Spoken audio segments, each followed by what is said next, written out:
You're grinding, you're hustling. But what if that constant productivity is the very thing holding you back from that true success you always wanted? I used to think Olympic training was about maximizing every minute. More laps, more weights, more drills, until my performance started declining despite working harder than ever. Then my coach pulled me aside and said something I will never forget. Your problem isn't effort, it's recovery. You're so afraid of the rest that you're sabotaging your results. Does this sound familiar to you? You pride yourself on sleeping 5 hours. You answer emails at midnight. You haven't taken a real vacation in years, and you wear it like a badge of honor. But here's the truth. This isn't discipline. It's fear. Fear that if you slow down, you'll be left behind. Fear that your worth is tied to an output. When I analyzed the training patterns of Olympic gold medalists, I discovered something counterintuitive. They weren't working more than everyone else. They were actually recovering better. Elite performance isn't about constant output. It's about strategic oscillation between intense focus and deliberate recovery. So your brain and your body operate like a bow and arrow.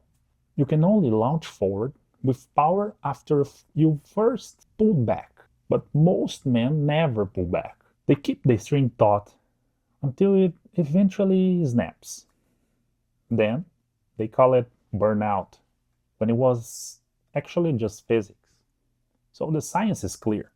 Without strategic recovery, your decision making deteriorates, your creativity flatlines, your relationships suffer, and the quality of your work plummets.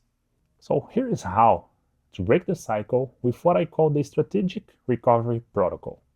First, we're going to schedule recovery with the same seriousness as your work.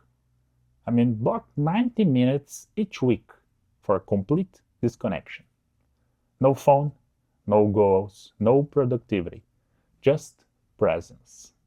Second, you're going to implement daily micro recoveries. 3 times daily, take like 60 seconds to close your eyes and breathe deeply.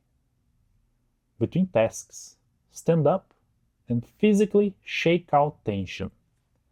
After work, create like a shutdown ritual that signals done to your brain. And the third, redefine what strength means. True strength isn't pushing through exhaustion. It's having the courage to rest when everything in you wants to keep going. The most successful men I've coached aren't those who work for the most hours. They're actually those who have mastered the rhythm between exertion and recovery. The hardest part isn't the physical act of resting. It is confronting the uncomfortable question of who you are when you're not producing. Your worth isn't measured by your output. Your impact isn't determined by your business. And your potential will never be reached through exhaustion. This week, I challenge you to schedule one 90-minute recovery block. You gotta protect it like you would your most important meeting. And notice what happens to your focus, creativity, and performance afterward.